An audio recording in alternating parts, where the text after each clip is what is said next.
Si è chiusa la fase istruttoria per la nuova sede della Capitaneria di Porto di Santa Margherita Ligure. Per ripristinare i danni della mareggiata si attende ora il via alla gara d'appalto, locali pronti entro Pasqua 2020.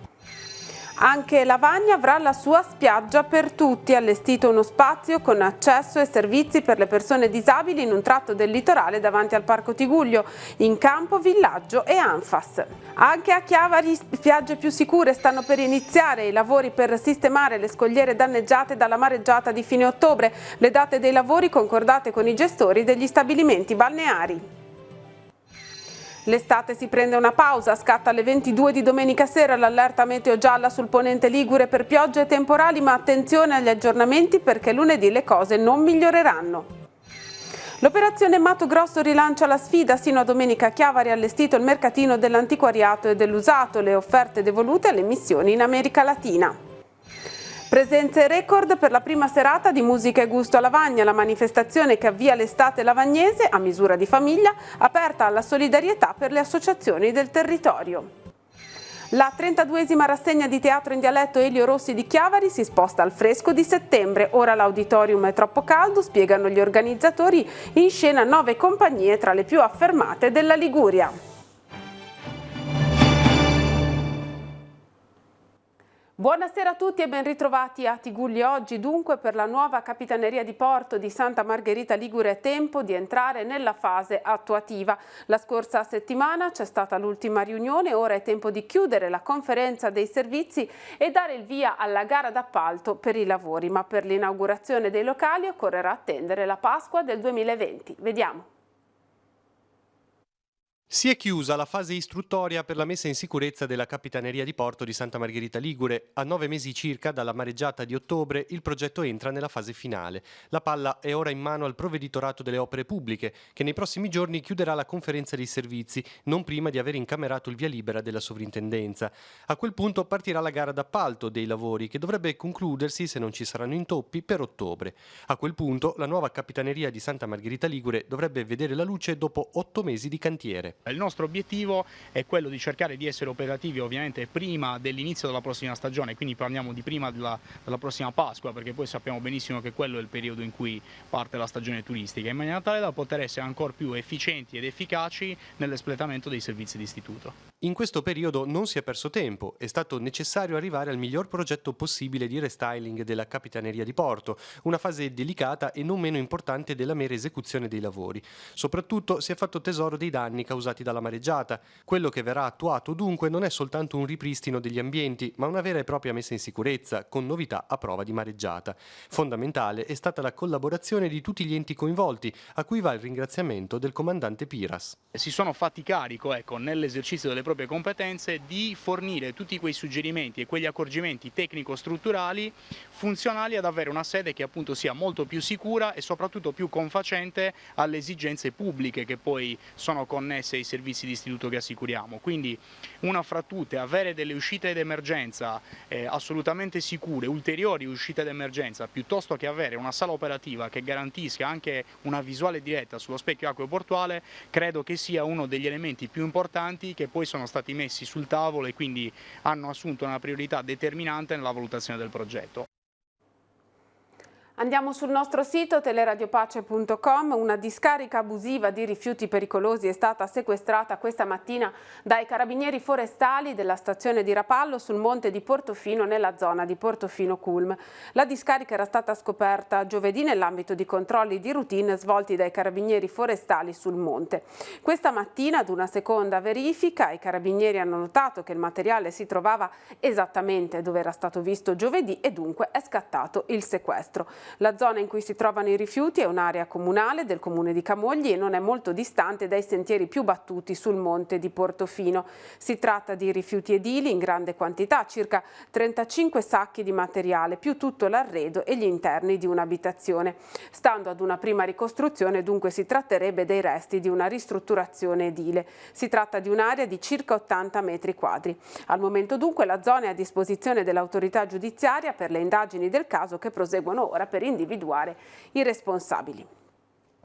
Due vigili del fuoco del distaccamento di Genova Multedo sono stati protagonisti di una tragica escursione sul Monte Bianco.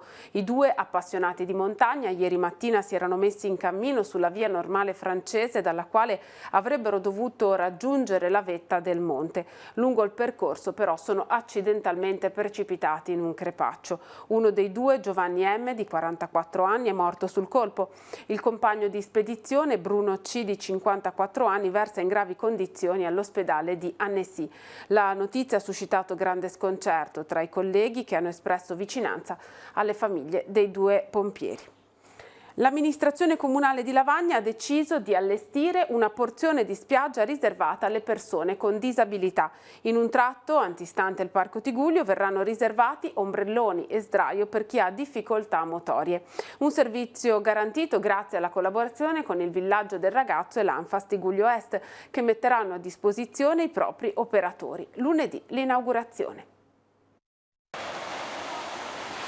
Anche Lavagna avrà una spiaggia per tutti, unendosi agli esempi di Sestri Levante e Chiavari, chiudendo il cerchio. Anche l'amministrazione lavagnese ha deciso di allestire una porzione di spiaggia libera del suo litorale con attrezzature e servizi destinati alle persone con disabilità.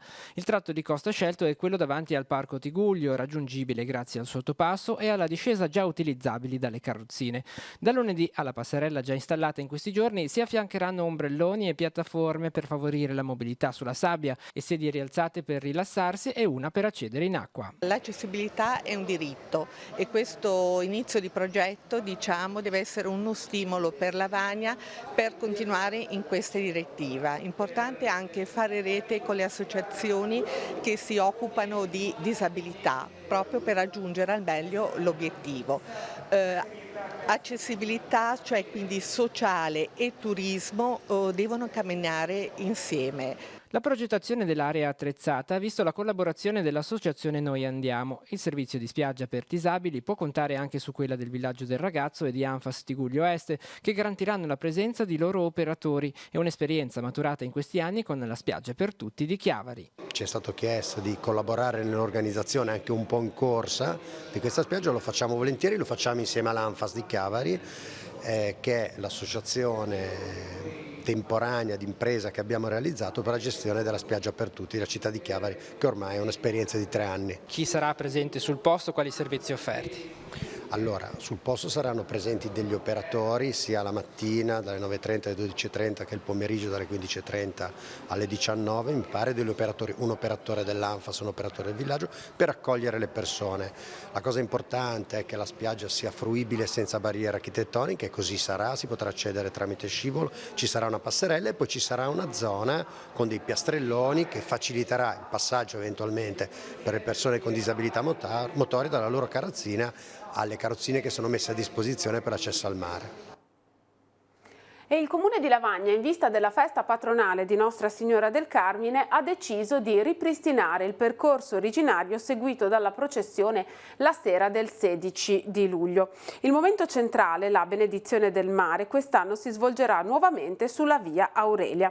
Il corteo dei fedeli dunque percorrerà tutta via Nuova Italia per attraversare poi Piazza della Libertà, che vediamo nelle immagini.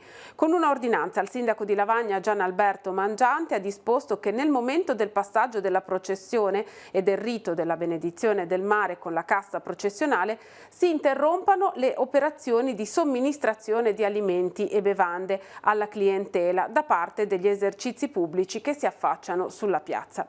D'accordo con i rappresentanti di categoria abbiamo deciso che questo deve essere un gesto di rispetto nei confronti di questa radicata tradizione religiosa così tanto sentita da tutta la comunità lavagnese, ha commentato il sindaco.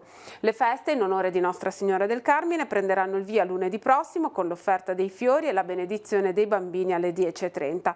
Martedì le messe alle 7:30, alle 9 e alle 18:30 e quella solenne alle 10:30. In serata la processione, mercoledì alle 16 la messa per gli anziani e gli ammalati. E ora riprendiamo a parlare di spiagge. Da Lavagna però ci spostiamo a Chiavari che, come sapete, ha avuto la sua dose di danni a seguito della mareggiata della fine di ottobre dello scorso anno, sebbene in maniera più limitata rispetto alle altre località del territorio. Le difese a mare delle spiagge in particolare risultavano indebolite dagli eventi dello scorso autunno e ora i lavori stanno per iniziare secondo un calendario che è stato concordato dall'amministrazione comunale con i gestori degli stabilimenti balneari. Nonostante la stagione sia nel suo pieno svolgimento, inizieranno a breve a Chiavari alcuni lavori per ripristinare le scogliere danneggiate dalla mareggiata di fine ottobre dello scorso anno. Il calendario dei lavori è stato concordato dall'amministrazione comunale con i titolari delle spiagge al termine di alcuni incontri. Le difese a mare del litorale risultavano indebolite soprattutto nella zona compresa tra Preli e Lord Nelson Pub, in maniera tale da compromettere la stagione estiva dei gestori degli stabilimenti balneari in caso di nuove mareggiate. Grazie al sostegno di Regione Liguria, il Comune di Chiavari ha ottenuto 150.000 euro da utilizzare per gli interventi di manutenzione e ripristino dei danni, fondi che saranno impiegati per rinforzare le scogliere migliorando e consolidando la difesa del litorale cittadino. L'assessorato ai lavori pubblici ha stabilito un calendario dei lavori suddividendo l'intervento in 2 lotti in base alle richieste degli stessi gestori. Il primo, che partirà a breve, interesserà le scogliere dei bagni Gabbiano, comunali e della spiaggia attrezzata Oasi. Si procederà con un intervento dal mare con l'utilizzo di un pontone, una diga alla volta delle 2 presenti in questo tratto. L'accesso alla spiaggia sarà consentito mentre sarà momentaneamente sospesa la balneazione solo per la durata dei lavori. Il secondo lotto riguarderà i restanti tratti di litorale tra i bagni Bergamo, Ciccio, Gianni Este, oltre ad un successivo intervento all'interno delle dighe che al momento non è realizzabile. Per questo completamento si dovrà attendere la fine della stagione balneare, così come richiesto anche dai titolari delle concessioni. Secondo l'assessore ai lavori pubblici Massimiliano Bisso, con questo intervento l'amministrazione ritiene di poter sostanzialmente aumentare il grado di protezione del litorale, soprattutto in caso di mareggiate invernali. Allo stato attuale il Comune di Chiavari è in attesa di ricevere un documento dall'Agenzia delle Entrate e una ordinanza da parte della Capitaneria di Porto di Santa Margherita Ligure per poter fissare la data precisa di inizio dei lavori. Attorno alle 12:30 di oggi si è verificato un incidente in autostrada tra Chiavari e Rapallo in direzione Genova. Una persona in sella al suo scooter ha perso il controllo del mezzo, per fortuna senza coinvolgere altri veicoli. Sul posto il 118 e la Croce Rossa di Chiavari. La persona ferita è stata portata in codice giallo al pronto soccorso di Lavagna. L'incidente ha provocato circa 1 chilometro di coda. Si preannuncia una nuova fase instabile sulla Liguria con piogge, rovesci, temporali che interesseranno inizialmente il centro-ponente della nostra regione a partire dalla serata di domani. I fenomeni attesi potrebbero essere anche forti o molto forti. Pertanto la Protezione Civile regionale ha diffuso l'allerta meteo gialla per temporali emanata da ARPAL. Al momento l'allerta riguarda le zone A, B e D, ovvero la zona del Genovese, la zona di Savona ed Imperia ed il loro entroterra. Inizierà alle 22 di domani, domenica 14 luglio. Dalle prime ore della notte di lunedì però è previsto un peggioramento delle condizioni meteo che verrà meglio valutato nella giornata di domani. Che cosa ci aspetta soprattutto per la serata di domenica? Il tempo comincerà a cambiare proprio nella serata di domenica, quando in arrivo da nord ci sarà una staccatura molto profonda che renderà l'atmosfera sul Mediterraneo occidentale e anche sulla Liguria decisamente instabile. La previsione è per rovesci, temporali forti, anche organizzati, e anche un sensibile rinforzo dei venti settentrionali.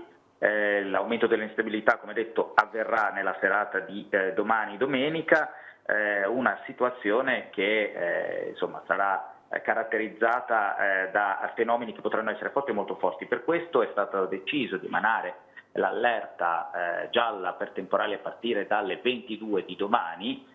Ulteriori però valutazioni verranno effettuate proprio nella giornata di domani per analizzare al meglio i fenomeni che in particolare si attendono dalla notte di lunedì.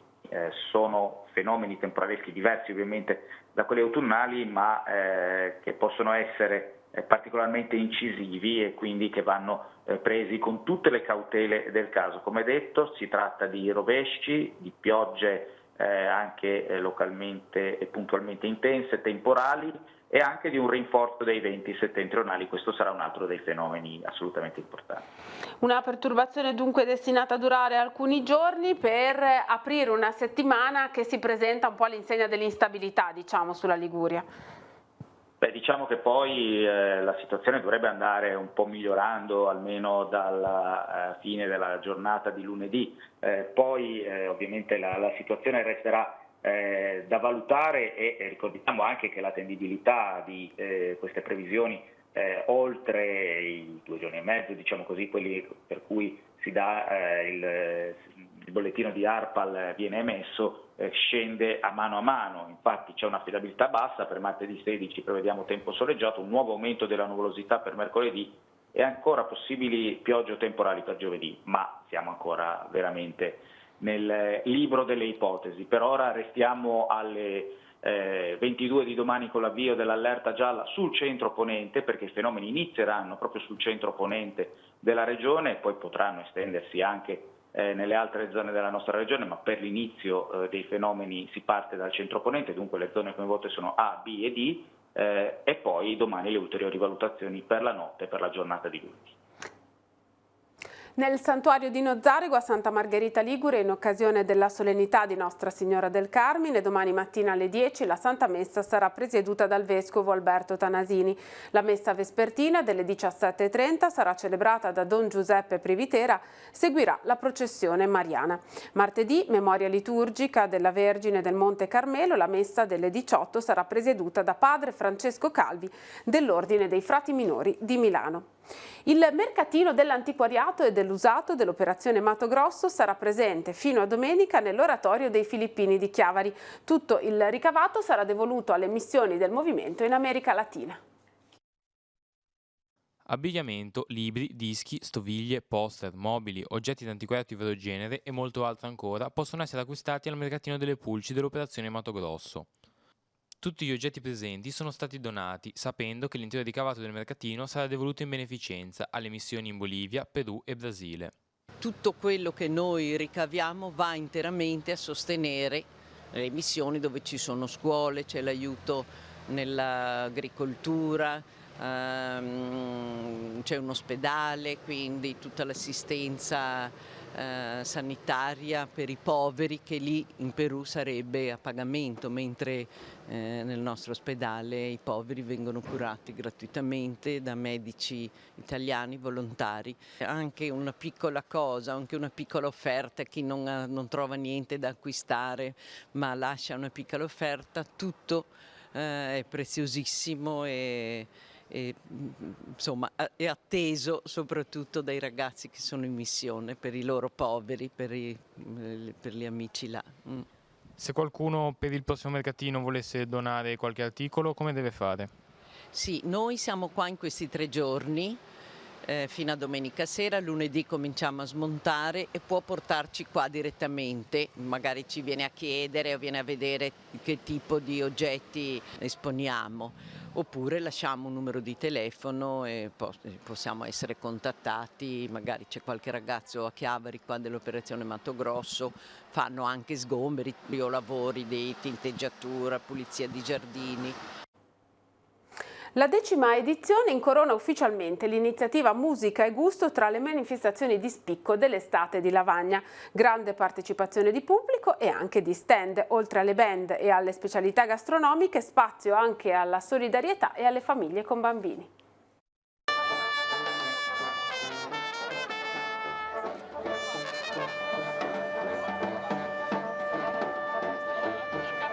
La 10ª edizione di Musica e Gusto, e questo è un grande orgoglio perché ormai si può dire una manifestazione storica.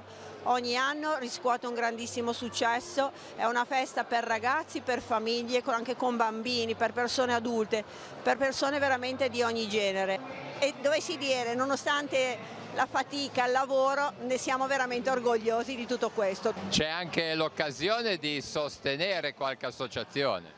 Sì, ospitiamo diverse associazioni che colgono l'occasione per raccogliere qualche fondo in più da adoperare nella maniera, diciamo, che va per il bene comune. Abbiamo fatto il minestrone, non solo. Abbiamo fatto il minestrone, sì, una settimana che tagliamo verdure, che congeliamo per essere pronti e il risultato è soddisfacente, siamo contenti. Più che altro ci piace fare la serata, stare insieme, riuscire anche a mettere via qualche contributo per la causa del comitato e siamo contenti. Qui noi abbiamo una location che è invidiabile, siamo gli unici quasi ad avere il posto perché siamo fortunati perché è abbastanza larga, possiamo mettere piani, tavoli, sedie e quindi cerchiamo di accontentare le persone. Io no che non l'ho persa, io aspetto che ritorni, ti sento, sei vicina. Ci sono anche i giochi per i bambini. Per i bambini e anche per i grandi questa volta è un anticipo del Paese dei Balocchi che portiamo tutti gli anni a Medioevo con gusto. È uno degli appuntamenti, è un momento simpatico anche di incontro con la gente, con i turisti, è anche un modo anche un pochino per entrare nel pieno dell'estate.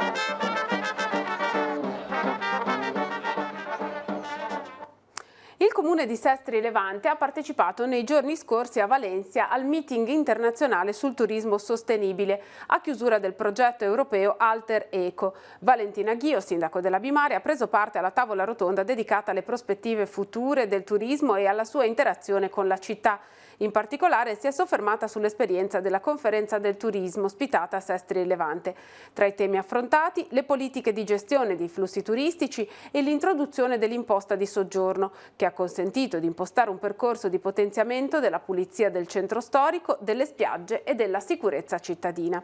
La Ghio inoltre ha firmato la dichiarazione Alter Eco insieme ad altre realtà provenienti dall'Europa mediterranea, documento che impegna i firmatari nello sviluppo e promozione di un turismo di qualità, sostenibile e compatibile con le qualità ambientali dei luoghi. È stata presentata stamani la 32esima rassegna di teatro dialettale organizzata dall'Associazione Culturale Eucastello di Chiavari, con una novità sulle date degli spettacoli.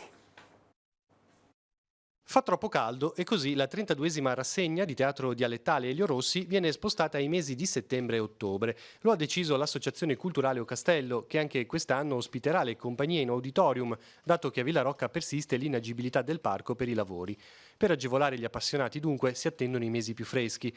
Il 20 agosto si terrà l'inaugurazione in Piazza Gagliardo e lo spettacolo sarà gratuito. Poi la rassegna si snoderà in auditorium dal 6 di settembre. Il 12 ottobre la serata conclusiva con la cerimonia di premiazione. In scena 9 compagnie tra le più affermate della Liguria. L'inaugurazione con Barbede Soseia, Barbieri di Sosiglia, dei Vilesanti, che quelli sono degli appassionati, dei professionisti sempre sulla tematica di Govi. E poi ci sono tutte queste questo nuovo rinnovamento che col Teatro al Nervi, con la SAD, con le Briciole di Lerici, i quali loro sono già una parlata un po' differente dal Ligure. Poi quelli della Vota di Carasco, poi il Teatro Don Bosco di Varazze e poi abbiamo la compagnia comica Lucio D'Ambra. Poi c'è la compagnia La Toretta di Savona e finiamo con la compagnia teatrale San Fruttuoso di Genova. Le serate sono in programma sempre di martedì e di venerdì alle ore 21. In occasione della rassegna verrà reso omaggio a Lucio D'Ambra, grande regista, scrittore e interprete di testi in dialetto genovese. In scena, venerdì 27 settembre, la nuova compagnia comica con la regia di Tiziana Pezzo. Sono le nostre radici, è la nostra storia e soprattutto è un modo per continuare a procedere nel tempo, perché la nuova compagnia comica appunto si chiama Nuova Compagnia Comica e lo spirito è quello di portare avanti la tradizione con delle innovazioni e con degli elementi nuovi che possono essere di interesse e attirare sempre di più l'interesse delle persone. È fissata per domani al Passo della Scoglina la commemorazione in ricordo del sacrificio di molti abitanti dell'Appennino vittime delle guerre e dell'incendio del borgo da parte dei nazifascisti. L'iniziativa promossa dall'ANPI prenderà il via alle 10. Sarà presente con il gonfalone della città il Comune di Genova. Dopo la deposizione della corona al cippo dedicato al marinaio Mario Ginocchio Beppe, l'omaggio alle lapidi dei caduti e alle 10:45 nella chiesa di Barba Gelata la Santa Messa in suffragio dei caduti. Sarà in vigore questa sera e domani a Zoagli il senso unico nel tratto di via San Pietro compreso tra il civico 33 e l'intersezione con la via dei Tessitori con direzione Zoagli-Chiavari. Sarà in vigore dalle 18:45 all'1 del mattino. Il provvedimento è stato preso per permettere lo svolgimento della festa di Nostra Signora del Carmine nella frazione di San Pietro di Rovereto. Oggi e domani stand gastronomici e serate musicali, questa sera l'orchestra Magnoli e Messina, domani con la Giuse e Alessia Band. Per vedere quali sono tutti gli altri appuntamenti in programma per domenica e lunedì sfogliamo la nostra agenda con Giacomo Rizzi.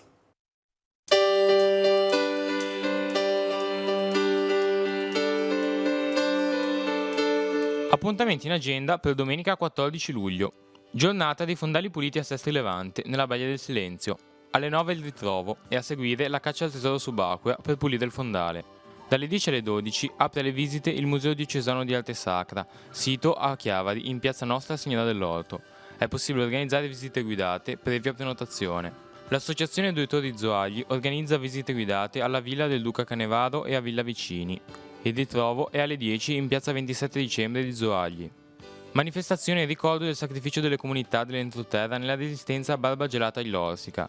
Alle 10 deposizione della corona dal cippo al passo della Scoglina, a seguire la messa nella chiesa di Barba Gelata e al termine l'orazione di Adriano Sansa, già sindaco di Genova. Seconda giornata della festa San Pietro di Rovereto a Zoagli. Alle 19:30 apertura di stand gastronomici e alle 21 spettacolo musicale. Sagra della lasagna ai parchi comunali di Sesta Godano, organizzata dalla Croce Rossa locale. Dalle 19:30 apertura stand gastronomici, a seguire intrattenimento musicale.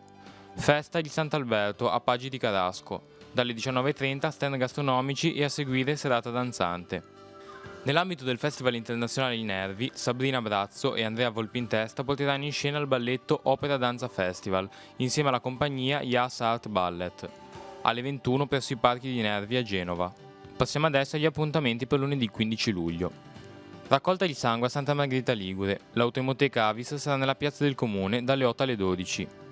Operazione Fondali Puliti a Santa Margherita Ligure. Ritrova alle 9 nel piazzale Cagni per la pulizia dei fondali portuali e le aree limitrofe.